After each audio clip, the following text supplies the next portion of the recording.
I am the Tofu Golem. Please enjoy the video. A SharePoint list stores rows of data like a spreadsheet, with columns for each type. You can use a list for tasks, assets, or contacts.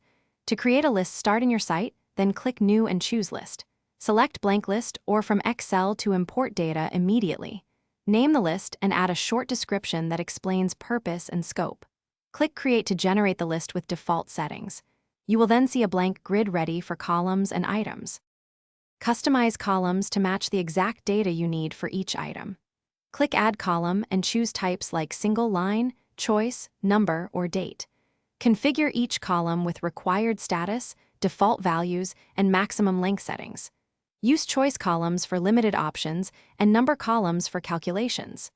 Enter items directly in the grid or click Quick Edit to paste many rows at once. You can also import or export to Excel when you need offline editing or batch updates. Use views to control which items and columns display for different users or tasks.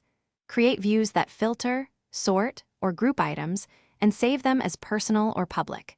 Manage list-level permissions to share with individuals or groups and assign read-only or edit roles.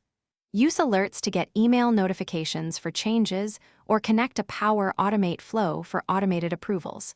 When you need a copy, export the list to Excel to analyze offline or to create charts and reports quickly. Thanks for watching.